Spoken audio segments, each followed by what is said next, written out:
Olá! Boa noite, bem-vindos! Tudo bom? Hoje a gente vai fazer uma live com o objetivo de tirar dúvidas a respeito de zumbido. Então, aquilo que eu puder responder, eu vou aproveitar aqui para a gente esclarecer algumas dúvidas que vocês possam ter. Eu anotei as perguntas que me foram passadas aí via o Stories a semana inteira, né? E aí, também se surgirem dúvidas aí durante a nossa conversa, por favor, escrevam aquilo que tiver dentro das minhas possibilidades de responder, dentro dos meus conhecimentos. Eu faço questão de poder ajudar, tá bom? Então, bem-vindos e lá vamos nós para conversar um pouquinho a respeito de zumbido e as dúvidas que a gente tem sobre ele. Então, vou começar aqui com uma pergunta que foi bem generalista, que eu acho que vale para a gente começar a conversa, né? A primeira pergunta é: quais as principais causas de zumbido? Então, vamos lá. As principais causas de zumbido. O zumbido tem múltiplas causas. Normalmente o zumbido ele é multicausal, então normalmente o que está causando o zumbido, que faz o zumbido startar, normalmente não é uma causa única. Então uma das maiores causas de zumbido é a perda auditiva, que se sabe que uma das maiores causas de zumbido é a perda auditiva. Inclusive perdas auditivas que muitas vezes são mínimas ou que até numa audiometria elas nem sejam assim visíveis, né, localizadas numa audiometria, mas essa é talvez o que a gente possa dizer a grande maior causa de zumbido, mas ela não é uma causa isolada, né? A gente não pode dizer, todo mundo que tem perda de audição tem zumbido, ou todo mundo que tem zumbido tem perda de audição, porque a gente tem outras causas para zumbido e a perda de audição, quando ela gera zumbido, ela vem acompanhada de outros fatores. Então, não sei se é o seu caso também, mas ou o caso de alguém que você conheça, a pessoa de repente já tem essa perda de audição prévia. Às vezes essa perda de audição não é uma coisa que veio com o zumbido, ela já existia antes, né? E aí, somado a outros gatilhos, o zumbido startou. E a perda de audição é um dos gatilhos, mas ela já existia antes. Então, uma das maiores causas, sim, é a perda de audição, aliada a outros fatores. A gente tem como causas de zumbido questões somatosensoriais, onde a gente entra com as questões musculares, musculatura de articulação temporomandibular, né, do rosto, musculatura de pescoço, a musculatura da cervical, musculatura da coluna. Nós temos como causa de zumbido alterações metabólicas, a gente tem alterações aí da vitamina B, vitamina B12, vitamina D, ferro, alterações inclusive intestinais muitas vezes podem gerar zumbido. A gente pode ter alterações relacionadas ao emocional que podem participar aí da geração, da produção ou da percepção do zumbido. Então, normalmente a ansiedade é um dos fatores que a gente mais identifica nas pessoas com zumbido. Muitas vezes decorrente do zumbido ou piorada pelo zumbido, mas muitas vezes um perfil já prévio de ansiedade, então pessoas que já tinham um perfil de ansiedade anterior. Depressão também é um outro fator que pode vir aí associado ao zumbido e outras questões emocionais, né? Estresse em geral que acaba gerando ansiedade, alterações do sono, que eu acho que é uma das grandes causas de zumbido também. Então, as alterações do sono é uma outra questão super, assim, comum de vir associada ou de ser um causador ou um intensificador de zumbido. Enfim, a gente tem aí múltiplas causas de zumbido e elas são, e por isso que é tão importante, é tão necessário que quando a gente percebe o zumbido, a gente procure um profissional que possa fazer essa avaliação, possa identificar as possíveis causas e quem sabe tratar essas possíveis causas e quem sabe inclusive com isso o zumbido, né, vai embora. algumas causas, elas são tratáveis por outras vias, que não vão ser vias medicamentosas ou vias cirúrgicas, como normalmente a gente espera, né? Acho que quando a gente vai no médico, a nossa tendência é imaginar que a gente vai ganhar um remédio e que isso vai fazer com que aquele desconforto vá embora, ou que eu vá passar uma pomada e aquilo ali vai passar. Enfim, o tratamento do zumbido nem sempre funciona dessa forma. Aliás, boa parte das vezes ele não funciona dessa forma.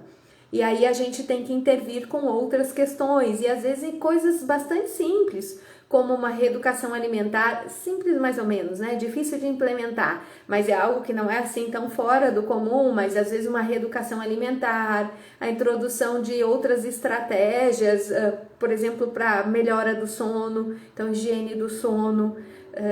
Às vezes a gente precisa fazer alguma correção na nossa rotina, incluir atividades físicas, enfim, coisas que a gente aí fala com frequência, né? Nas outras lives a gente levou aí algumas dicas, e essas dicas aí incluem essas questões que a gente já consegue, já deve inclusive implementar, até por uma questão de saúde geral.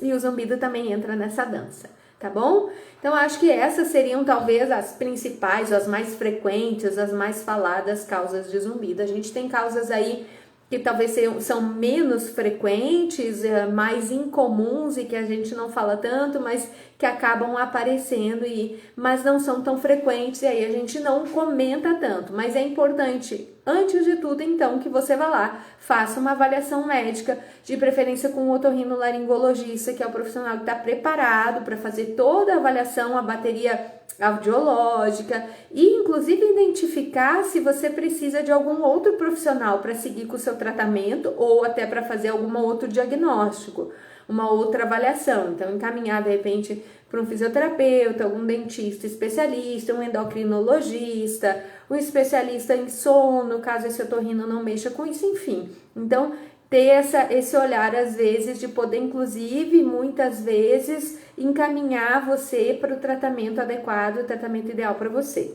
tá? Ou os tratamentos.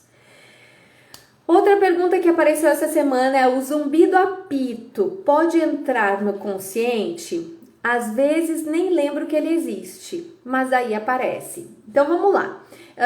Eu não sei muito bem se eu entendi a pergunta. O que eu compreendo é que muitas vezes essa pessoa provavelmente percebe esse zumbido, e muitas vezes esse zumbido não aparece. Eu vou dizer que ele não é percebido, essa pessoa não está atenta a este som. O que acontece? Não é que o zumbido... Bom, a gente pode dizer sim que o zumbido entrou no consciente. Então, tudo aquilo que a gente toma consciência, que a gente percebe, a gente tomou consciência. Então, se nesse momento você se dá conta que tem um barulho lá na rua, você tomou consciência da existência de um som que existe e que já está lá, independente de você estar consciente dele ou não.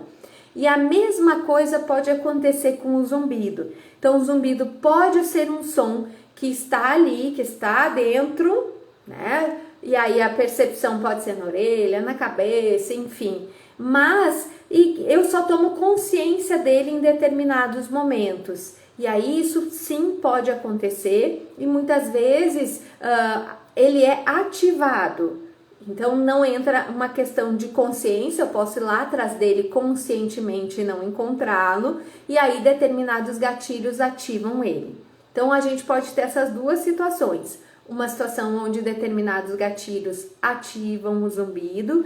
Existe um zumbido que eu acredito que todos vocês e todos nós já tenhamos experimentado em algum momento da vida, que é normalmente um apitinho bem agudo, que ele vem do nada, fica super forte, bem alto, e aí ele vai reduzindo e desaparece. Eu não sei se vocês já passaram por essa situação, creio eu que todo mundo já em algum momento. Eu costumo dizer que tem momentos da vida em que isso é mais frequente, então talvez tenha, né, dias em que ele acontece com mais frequência. Muitas vezes esse tipo de zumbido, desse tipo de apito, ele vem acompanhado de uma sensação de ouvido tampado e tal, que na verdade não é esse apito né, que some, que fica forte, some, ele não é um zumbido crônico, ele é uma percepção que a gente tem de ajustes que acontecem aí no nosso corpo, todo mundo percebe isso em algum momento da vida e ele não vem para ficar, ele fica forte e some. Então, o que acontece? Nesse momento, a gente se torna, ele aparece, tá? E a gente se torna consciente, entram os dois fatores. Mas em momentos, mesmo que eu vá lá com a minha consciência, eu talvez não consiga encontrá-lo. Por quê? Porque ele, na verdade, só aparece quando ele é ativado. Então, eu posso ter essas duas situações. Do zumbido não estar mais lá, então mesmo eu indo atrás, eu não vou encontrar. E eu posso ter a situação onde eu posso ir conscientemente buscá-lo, encontrá-lo, ou a minha consciência está focada em outra coisa e eu não encontro ele. Então, não sei se eu respondi essa pergunta, eu não sei se era exatamente isso o que a pessoa queria saber, mas sim, essas situações podem acontecer, tá bom? Zumbido pode gerar sensibilidade auditiva a sons altos. Bom, eu não diria que o zumbido gera sensibilidade auditiva, tá? Então, assim, provavelmente o que a pessoa está me relatando é uma hiperacusia. O que é uma hiperacusia? Não é que eu escuto demais, né? Hiperacusia dá a sensação de, eu escuto demais, minha audição é melhor, ou maior, ou mais potente do que outras pessoas. Não necessariamente, tá? A hiperacusia, não necessariamente não, na verdade não é isso, né? A gente tem aí um limiar de audibilidade, as pessoas com hiperacusia não ouvem mais do que as outras pessoas. O que acontece com alguém que tem sensibilidade auditiva a sons de forte intensidade, a sons altos, fortes, é que essas pessoas, quando o som começa a entrar num certo volume, numa certa intensidade, o cérebro dessas pessoas começa a ter uma resposta de como se esse som estivesse forte demais. Isso pode gerar um desconforto, inclusive físico. A pessoa pode ter uma sensação de desconforto, de dor, de incômodo, realmente muito forte. Então, isso seria a hiperacusia, não é? Que essa pessoa ouve mais do que outras pessoas, mas quer dizer que essa pessoa, ela tem uma sensibilidade aos sons mais fortes. Eles começam a ativar o nosso limiar de dor, de desconforto, antes do que deveria. Todos nós temos um limiar, um momento ali onde é ativado o nosso desconforto. É um sistema de proteção do nosso corpo para que a gente possa sair de sons muito fortes que podem causar lesão para o nosso ouvido, lesão na nossa audição. Então, esse sistema ele é ativado quando os sons chegam a determinado, vou usar o termo volume ou intensidade. Nessas pessoas, ele é ativado antes de chegar numa intensidade ali a partir de 90, 100 decibéis. É ativado antes, quando o som está ali em 70, 80, 50, já ativa essa sensação de, nossa, tá muito forte. O que acontece? O zumbido, ele pode vir associado da hiperacusia. É uma coisa razoavelmente frequente, em torno de 40, 50% das pessoas que têm zumbido têm também hiperacusia. A gente, quando vai fazer uma consulta, normalmente conversa com o paciente, esse é um relato que a gente sempre busca. Se o paciente vem com uma queixa de zumbido, a gente sempre procura identificar se essa pessoa também tem alguma sensibilidade para alguns sons, né? Desde até para poder diferenciar uma hiperacusia, uma misofonia que podem estar associadas ao zumbido. Agora, não é o zumbido que está causando a hiperacusia, é que a configuração dessas duas sensações, o zumbido e a sensibilidade, lá no córtex auditivo, ela é muito parecida. Então, é bastante comum que a gente tenha essa associação de zumbido e hiperacusia, porque essa sensibilização, essa hiperativação que dá no córtex, que é o gerador do zumbido, também é um dos geradores da sensibilidade auditiva. E é por isso que é tão frequente eles acontecerem juntos. Agora, o zumbido não é uma doença, o zumbido é um sintoma. Então, o zumbido não causa nada. Então, o zumbido não vai causar perda de audição, tá? É o contrário. A perda de audição pode ser um causador de zumbido. O zumbido não vai causar uma sensibilidade auditiva, mas ele pode estar associado, pode vir junto com a sensibilidade auditiva, tá? Então, zumbido causar sensibilidade auditiva Não, mas sim, eles são sintomas que podem, com uma razoável frequência, vir combinados, vir em conjuntos. E é importante a gente saber disso, inclusive para a gente poder pensar na estratégia terapêutica que a gente vai adotar. E especialmente em pessoas que têm a necessidade de entrar com uma intervenção com o uso de um aparelho auditivo. Porque se eu vou colocar som na orelha dessa pessoa, eu preciso saber se ela tem algum desconforto com sons, que aí eu vou ter que limitar essa entrada. Então é muito importante que você converse isso com o profissional que está te acompanhando, para que esse olhar possa ser jogado aí em cima da questão da sensibilidade também, não só do zumbido, tá?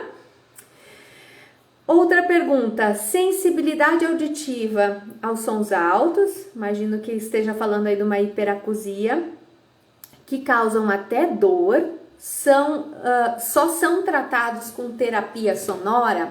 Não, a resposta é não, tá? Existem diferentes formas de tratar a hiperacusia. Uma das formas de tratamento que traz grandes e excelentes e bons resultados é a terapia sonora, por isso que ela é uma das formas mais adotadas para o tratamento da hiperacusia, da sensibilidade. Então talvez seja uma das coisas mais frequentes, eu ouso dizer. Mas a gente pode, por exemplo, ter essa sensibilidade associada a questões somatosensoriais, musculares, e a gente tem que entrar aí com terapias manuais, né, com a parte de uma fisioterapia, uma terapia manual para trabalhar a questão muscular. Muitas vezes não, em alguns casos, não é tão muitas vezes assim, mas em alguns casos são usados alguns remédios, né, que trabalham a liberação química do cérebro para tentar reduzir essa sensibilização que acontece no cérebro. Então, são usadas medicações que mexem na neuroquímica cerebral e que podem auxiliar aí também na questão da sensibilidade. Então, a terapia sonora não é o único tratamento no caso de uma sensibilidade a sons de forte intensidade, uma hiperacusia, mas é uma das técnicas mais adotadas e mais usadas muitas vezes para tratar a hiperacusia, sim, tá? Zumbido bilateral. Áudio convencional está ok. O exame de Bera deu alteração na orelha direita. O que pode ser? Então vamos lá. O zumbido está bilateral. O que eu entendo pela áudio convencional é que eu entendo que seja uma audiometria que é feita nas frequências de 250 Hz a 8.000 Hz, que é essa audiometria que a gente considera convencional, é a audiometria comum do nosso dia a dia. Ela investiga então essa faixa de frequência de 250 Hz a 8.000 Hz. O ouvido humano ele é capaz de perceber, tem a sensibilidade para perceber sons de 20 a 20.000 Hz. Aí você vai me dizer, poxa, vocês estão avaliando de 250 a 8, se a gente ouve de 20 a 20.000? Qual é a brincadeira aí? Bom, o que acontece? Os sons do nosso dia a dia e os sons, principalmente os sons de fala, eles entram nessas faixas de frequência. Então, aqueles sons que a gente mais usa, mais percebe, mais necessita no nosso dia a dia, eles estão nessas faixas de frequências. E é por isso que se adota essa investigação de 250 a 8.000 Hz. Nossos equipamentos vêm preparados para poder fazer essa avaliação de 250 a 8.000 Hz. Hoje em dia a gente faz, principalmente nas pessoas que têm zumbido, uma avaliação acima de 8.000 Hz, uma avaliação que vai lá até uns 16.000 Hz, alguma coisa acima de 8.000. Por quê? Porque a gente sabe que muitas vezes a audiometria de 250 a 8.000 está normal, né? Como dessa pessoa. Então, essa audiometria clássica que a gente faz, aparece lá a audição dentro dos parâmetros de normalidade, mas a causa do zumbido pode estar ligada a alguma alteração nessas células que processam a informação dos sons mais agudinhos, mais fininhos, que estão acima de 8.000 Hz, né? Lembra que a gente ouve até 20.000 Hz. Então, se faz essa audiometria de altas frequências. Mas, nessa pessoa, ela tem zumbido bilateral e a audiometria convencional, ela tá ok. tá?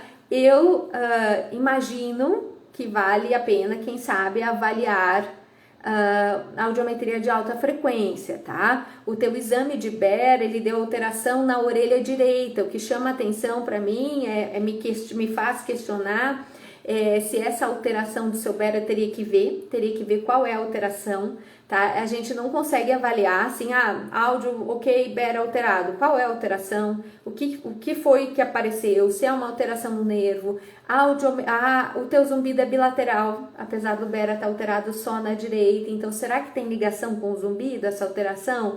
Será que foi um achado secundário? Será que é alguma alteração que a gente precisa intervir de alguma outra forma? Então é uma coisa, é muito aberto para a gente poder pensar, fazer um raciocínio clínico, tá? Mas primeiro, eu acho que vale de repente você avaliar altas frequências, porque talvez aí apareça alguma coisa que justifique a tua percepção de zumbido bilateral, tá? O que não necessariamente, pode ser que você tenha zumbido bilateral e tenha, ok, isso não é uma questão. E precisa sim você conversar com o seu médico para ver qual é essa alteração aí que surgiu no Baer, o que isso significa, o que isso quer dizer e como, se tem alguma forma de você tratar isso, se isso pode estar ligado ao seu zumbido ou não, tá? Então é importante você sentar com o seu médico, sentar com o seu otorrinolaringologista ou fonoaudiólogo, a pessoa que está te acompanhando, mas o otorrino com certeza, né? E conversar e tentar ver o que pode estar causando essa alteração aí no teu BERA. O BERA é o que a gente chama de potencial evocado auditivo de tronco encefálico.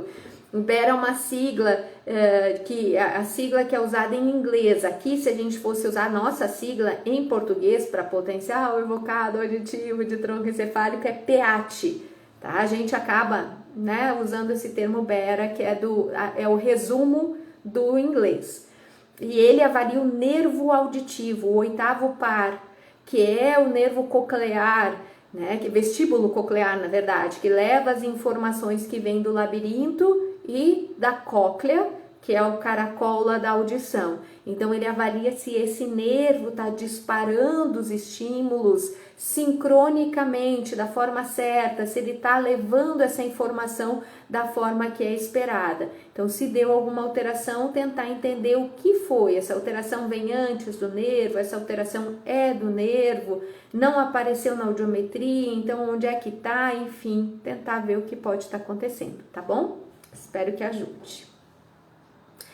Outra pergunta, zumbido causado por trauma acústico necessariamente precisa ter perda de audição? Zumbido causado por trauma acústico. O que é um trauma acústico? É quando a gente se expõe, ou é exposto, na verdade, a um som de forte intensidade e que gera, então, um trauma, uma lesão na minha orelha, na cóclea. Tá? Lembra que a gente tem ali inclusive um limiar de desconforto, por quê? Para nos proteger desses sons, porque sons de forte intensidade, eles podem gerar lesão nas nossas células, as células podem ser machucadas por sons de forte intensidade. Esta é, inclusive, uma das maiores causas de perda de audição e de zumbido ligado à perda de audição, são os traumas acústicos ou zumbidos por exposição a som, não necessariamente trauma. O trauma, quando a gente pensa em trauma acústico, normalmente é um som rápido, né, curto e muito forte. Então, assim, um tiro, uma bombinha, algum estouro realmente muito forte, né? Que é um estouro de uma caixa de som que tenha sido muito próximo a você, muito próximo da sua orelha. E aí ele gera uma lesão, uma alteração aí nas células. Normalmente, esta alteração ela é visível na audiometria, normalmente, tá? Não necessariamente. E aí vale você proceder a outros tipos de avaliação, como a avaliação das emissões otacústicas, tá? Sugiro você, se você não ter feito, conversar com seu médico, se não vale a pena fazer, para poder avaliar se tem alguma alteração. Por quê? As emissões otacústicas, elas avaliam este caracol da audição, que é a cóclea, onde lá dentro tem as células. Essas células se movimentam para amplificar o som, para jogar esse som para o nervo auditivo levar esse som lá para dentro do nosso cérebro, lá para a via auditiva central, para que ela possa codificar e decodificar essa informação. Então, para ela ler, para ela interpretar, para ela, enfim, né, nos fazer compreender essa informação auditiva que está subindo. Então, essas células, quando elas recebem um estouro dessa forma, células principalmente ali de uma região específica de frequência, elas acabam tendo um risco de se lesionar, de se machucar. Então, se isso não apareceu na audiometria, vale ter certeza que está tudo bem.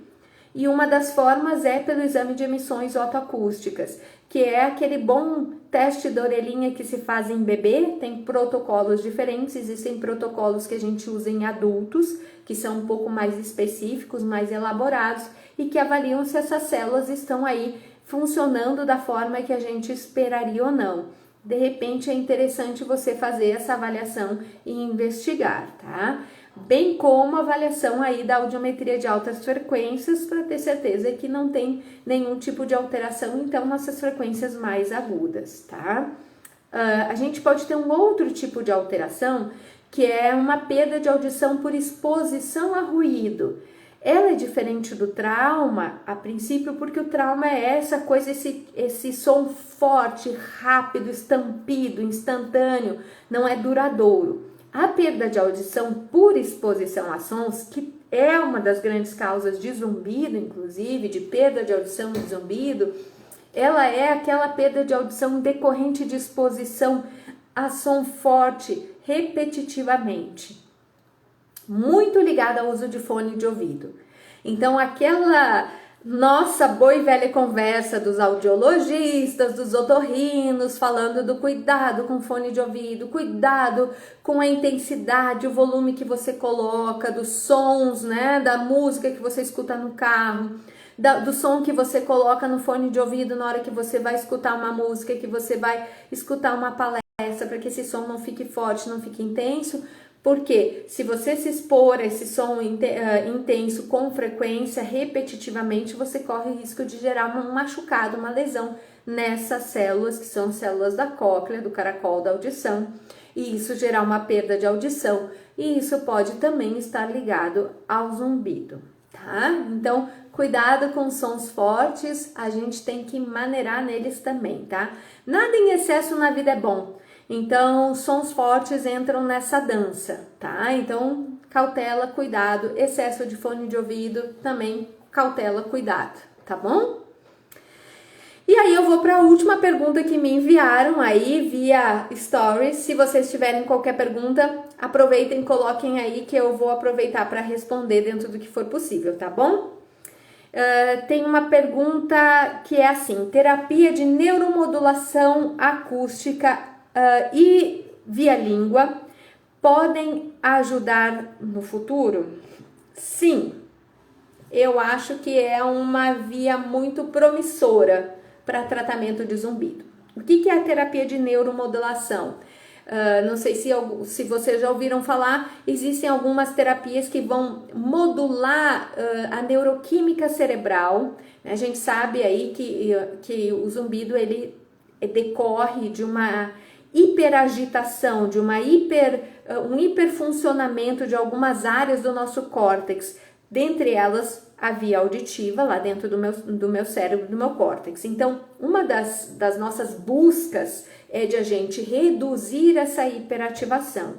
No caso do zumbido, a gente tem hiperativado o córtex auditivo e não só ele. A gente tem essa hiperagitação também no nosso sistema límbico, no córtex pré-frontal, por isso que tem tanto impacto para algumas pessoas na atenção, no foco, na concentração, porque essa é uma região responsável por isso.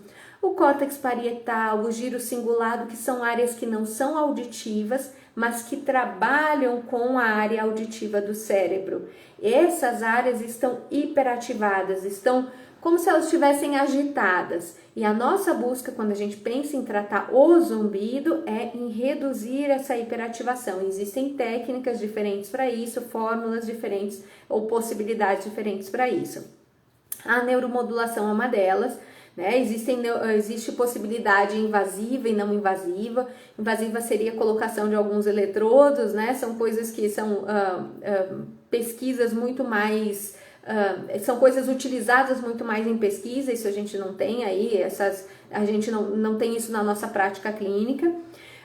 Não sei se vocês já ouviram falar da estimulação magnética transcraniana, que é um tipo de estimulação para liberação neuroquímica no cérebro, e é um tipo de neuromodulação que pode ser feita.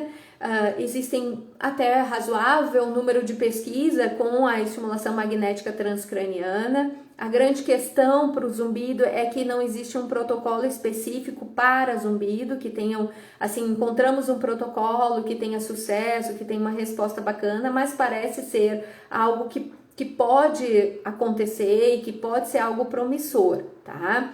O que a gente sabe da estimulação magnética, pelo menos o que eu sei da estimulação magnética transcraniana, é que ela tem resultados bem interessantes, aliás, muito interessantes em pacientes com depressão, principalmente uma depressão mais forte, assim, ela é um recurso que pode ser bem interessante.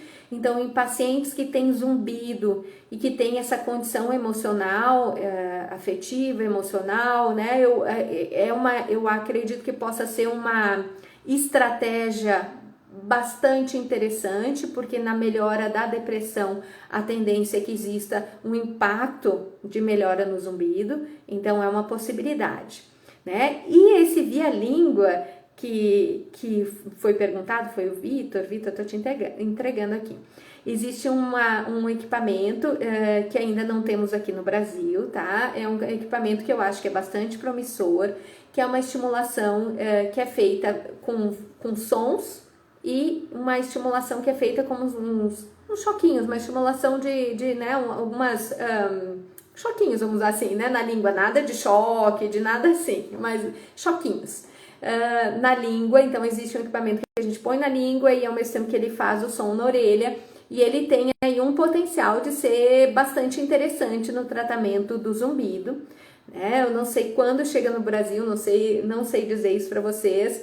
As pesquisas têm mostrado resultados bastante interessantes, bastante promissores, o que eu li aí em torno de 85%, mais ou menos o mesmo resultado que a gente tem com a TRT, né, a terapia de retreinamento do zumbido.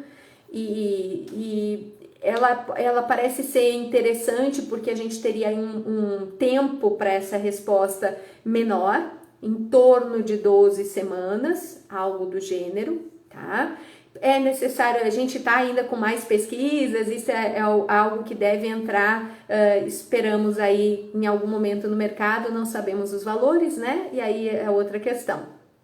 Então, isso é uma possibilidade, sim. A estimulação, a neuromodulação acústica eu acho que é uma possibilidade muito interessante. Essa via-língua eu acho que pode entrar e pode ser uma alternativa bastante interessante no futuro, né? E parece ter resultados bastante promissores, tá bom? Lissa, a live vai ficar salva sim, tá? Vai ficar salva aqui no nosso perfil no Instagram e eu vou colocar ela no YouTube agorinha, gente. Terminando a live eu já coloco no YouTube também, tá? No Instituto Rodefer de Zumbido lá no YouTube. Alguma dúvida mais? Eu espero ter ajudado aí com as questões que o pessoal dividiu comigo essa semana. Eu espero que tenha esclarecido e quem sabe surgindo mais dúvidas. Então, acho que dúvidas são sempre muito bem-vindas. Eu fico super à disposição para esclarecer tudo aquilo que eu puder, que estiver ao meu alcance. Se for o caso, a gente faz outra live de dúvidas para a gente poder deixar aí mais claro e mais... Acho que conhecimento é uma das coisas que faz muita diferença quando a gente tem algum sofrimento, né? Eu costumo dizer isso e acho que zumbido, isso é uma das chaves para a gente trabalhar com zumbido. Quando a gente olha para o zumbido e acha ele uma coisa muito impossível de ser tratado, eu vou ficar com esse troço, eu não tenho controle dele, eu começo a ler coisas muitas vezes muito assustadoras, e a internet às vezes é muito maravilhosa, mas muito ruim nesse sentido, a gente começa a criar alguns monstros, né? Hoje, inclusive, o meu post fala a mente mente, e eu acho que se a gente parar para observar, eu tenho certeza que você vai perceber que a sua mente mente.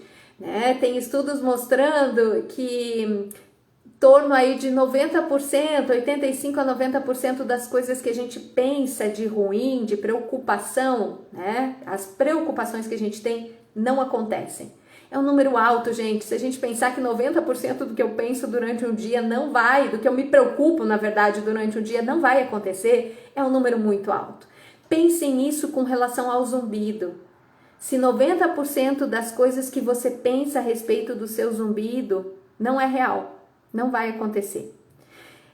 Essas mesmas pesquisas, elas mostram que dos 10, 15% das coisas que de fato acontecem, das minhas preocupações que de fato acontecem, as pessoas que participaram dessas pesquisas, 79% dessas pessoas disseram que lidaram melhor com a situação do que imaginaram que iam lidar. Ou seja, conseguiram contornar e conduzir a situação com muito mais tranquilidade do que imaginavam que iam lidar. Então, mesmo que o pior das suas preocupações aconteça, imagine que você tem uma chance aí de 80% de lidar muito melhor do que você está imaginando que você vai lidar. Então, pense isso com relação ao zumbido também. Pense isso com relação a todas as preocupações que você carrega aí na sua mente, no seu coração, para que você possa olhar para elas e poder ver se elas realmente são reais ou elas são fantasiosas, se elas são imaginárias, se são criações ou se elas realmente têm algum valor. E pense que mesmo que elas se tornem realidade, existe uma chance de 80% de você lidar muito melhor do que você está imaginando com essa situação. Isso vale para zumbido também, tá bom? E lembra, não tem zumbido que não tenha tratamento. Procura ajuda, procura um profissional que possa te orientar, que possa seguir com você, que vocês possam juntos buscar um caminho. A gente não sabe tudo, a gente não é o dono da verdade, a gente não tem todas as fórmulas, né, possíveis. Muitas vezes a gente precisa aí de ajuda de outros profissionais, mas procure alguém que possa te orientar e te seguir e te ajudar a seguir em frente. Tem aqui uma pergunta, apareceu aqui, ó, Vitor, poderia falar um pouco sobre a terapia NOT, como ela funciona? Ela é capaz de diminuir o zumbido ou auxilia apenas na percepção? A terapia NOT, ela é muito bacana, ela é, sim, capaz de reduzir o zumbido, sim, tá? A terapia NOT, ela tem algumas questões na sua aplicabilidade, porque a terapia NOT, ela é utilizada nos pacientes que têm perda de audição. E aí a gente vai, na hora que vai colocar a amplificação do som, ela é feita por meio de aparelho auditivo. Então eu vou colocar um aparelho auditivo para corrigir a audição desse paciente. E aí eu vou procurar a frequência do zumbido. Então ela é muito mais promissora, vamos usar esse termo, em zumbidos do tipo apito, do que nos zumbidos do tipo chiado. Por quê? Porque eu tenho uma frequência específica. É muito mais fácil porque eu consigo encontrar aquela região da frequência daquele zumbido do que num zumbido que é chiado, porque o chiado é uma combinação de frequências. Então já me dificulta encontrar uma frequência que é a frequência base ou a frequência daquele zumbido. Então é uma outra coisa que atrapalha um pouquinho ali no NOT. E aí, na hora que eu vou corrigir a audição desse paciente, eu aplico um filtro nessa região do zumbido. E aí, na hora que eu aplico esse filtro, existe uma forma de... É como se existisse um equilíbrio, um balanço que acontece lá no córtex auditivo. E tem, sim, resultados bastante interessantes, tá? Então, a terapia NOT, ela pode ser uma possibilidade. É importante avaliar se para cada caso, se ela tem lá a sua indicação no seu caso ou no caso específico, tá bom? Ângela, tive neurite vestibular, mas disso estava em alguns dias com zumbido, principalmente ao deitar. Neurite vestibular é uma inflamação que a gente tem aí no nervo, né, que é o nervo responsável pelo equilíbrio, que é o oitavo par, que vai lá e se junta, né, transforma ali no oitavo par craniano junto com uma parte que é vestibular, ou seja, labiríntica, e uma via que é coclear, que vai lá para a parte da audição, e aí ele se junta para carregar essa informação para o cérebro. E a neurite, sim, ela pode ser um dos fatores aí de zumbido. É necessário tratar a neurite ela tem um tratamento aí medicamentoso e às vezes é necessário a reabilitação labiríntica e aí avaliar se esse zumbido ele está ligado a essa questão vestibular e com o tratamento da neurite isso se resolve, tá? Ou se a gente aí precisa intervir no zumbido em si. Então vale a pena dar uma avaliada se ainda é neurite, o que está acontecendo para a gente poder ver como trabalhar e como tratar, tá bom? A Marcos, não sei o nome. Quando o zumbido é causado por perda auditiva, deveria haver medicamento. Parece que a indústria não tem interesse. Na verdade, não é isso. Não é que a indústria não tem interesse. Na verdade, é que eu costumo dizer o seguinte: a perda de audição ela é uma lesão de células. É muito difícil a gente reconstituir essas células. É algo que tem sido feito por meio de células-tronco, uma tentativa de reconstruir essas células lá dentro da cóclea, tá? Não existe remédio que reconstitui células. Seria a mesma coisa que, eu costumo usar esse exemplo, assim, eu tenho rugas. O que é a ruga? Eu tenho uma morte de células aí nessa região onde eu tenho rugas, tá? Eu tenho aqui um remédio, uma medicação que eu tomo e que reconstitui, renasce essas células. Isso realmente a gente ainda não descobriu. Não é que não se tem interesse, é que realmente é algo bastante específico, bastante elaborado. No caso do zumbido, especialmente, a gente muitas vezes até pode resolver a questão periférica e permanecer com o zumbido, porque muitas vezes o zumbido está lá no córtex auditivo. Então existe uma complexidade tão grande na questão do zumbido, ele tem tantos outros fatores para a gente olhar, além da periferia, a parte central, e para trabalhar não só a periferia como a parte central, muitas vezes a gente precisa trabalhar essa hiperativação que fica lá no cérebro, e não existe remédio para isso, né? Não ainda, mas não é que a indústria não tenha interesse, é realmente uma limitação que a gente encontra. Acredite em mim, zumbido é uma das coisas que mais se pesquisa. Dentro da área da audiologia, eu te digo isso, assim, eu tenho 22 anos de zumbido na minha vida, de pesquisa em zumbido, de trabalho com zumbido, enfim. Nos últimos anos, eu posso dizer que cresceu, assim, indiscutivelmente, imensamente, a quantidade de pesquisa e de interesse dos profissionais em pesquisar sobre zumbido. Se você vai ver artigos científicos ligados a zumbido, nossa, cresceu assim, indiscutivelmente. Então, é uma área de muita pesquisa, sim, é que ela tem realmente uma grande complexidade e algumas limitações. E nenhum caso é igual ao outro, por mais que a gente pegue pacientes, os dois pacientes tiveram um trauma acústico, vamos dizer assim, o tratamento muitas vezes é muito diferente. O que eu usei para um e resolveu não necessariamente vai resolver para o outro. Eu tenho que entrar com outra estratégia, outra técnica. Então tem essas complexidades que acabam dificultando um pouco o processo. Mas acredite em mim, a indústria tem interesse sim, é um interesse grande, né? O mercado está ligado nisso sim, sabe que é um mercado interessante, inclusive financeiramente. Então isso tem pesquisa e não é pouca. Martins Bruno, doutora, tenho zumbido após uma festa na qual fiquei exposto por longo tempo em um som alto e parece que também estou com hiperacusia junto. Como tratar isso? Bruno, eu não saberia te dizer assim como tratar isso. A gente precisa ver todos os teus exames e assim, juntar todos os seus exames, tá?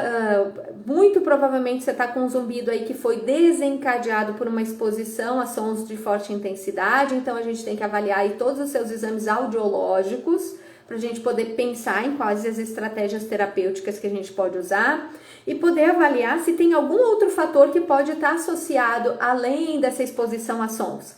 Então, às vezes, vale avaliar a questão metabólica, então, glicose, colesterol, triglicérides, vitaminas, enfim, todo o resto do funcionamento, a questão muscular, se existe uma tensão maior que pode estar associado a esse surgimento, a ter outros gatilhos juntos. Então, assim, não tem como tratar, a gente realmente precisa avaliar teu caso individualmente. A gente não tem uma resposta para isso dessa forma, tá? Por isso que o tratamento para zumbido, ele é único, ele é individual, a gente precisa sentar e avaliar aí o conjunto da obra, principalmente conversar para tentar descobrir o que pode estar acontecendo, tá bom? Aqui, você disse, já fiz audiometria, deu normal, fiz limpeza e também não resolveu. Aí a gente tem que avaliar se tem algum outro fator, se realmente foi essa exposição a sons, se a gente tem uma hiperativação cortical, se tem algum outro fator relacionado, tá? Mas, Bruno, saiba que tem tratamento, tá? Isso eu te garanto, tem tratamento. Tá? Então procura um profissional que possa te acompanhar e que possa sentar com você e montar uma estratégia terapêutica para você. Leva todos esses seus exames, conversa com o profissional que está te acompanhando e vê com ele qual seria a melhor estratégia para você, tá bom? Pessoal, mais alguma dúvida? Eu peço desculpa, assim, para esses casos onde a gente não consegue, mas realmente é impossível. A gente não tem esse formato pronto. Aconteceu isso, então é isso. Aconteceu aquilo, então é aquilo. Não funciona dessa forma, infelizmente. Tá? Seria até mais prático, mais lógico, mais fácil de a gente tratar. A gente precisa de todo um contexto e de toda uma história maior para a gente poder definir aí qual a melhor estratégia terapêutica, tá bom? Então, procurem profissionais, zumbido tem tratamento. Lembra da história que eu falei das preocupações, apliquem isso com relação a tudo na vida de vocês e com relação ao zumbido também. Lembra, 85 a 90% das suas preocupações não acontecem, não se tornam realidade. Com o zumbido não é diferente, ok? Procure um profissional que possa te acompanhar, procure um especialista que possa conversar com você, possa te acompanhar. O que precisar, se tiverem dúvidas, a gente conversa por aqui, eu fico à disposição de vocês, tá bom? Um beijo gigante, eu espero poder ter ajudado alguém. Se você conhece alguém que está com zumbido, que está sofrendo, que precisa de ajuda, encaminhe, vai que essas informações ajudem essa pessoa de alguma maneira, tá bom?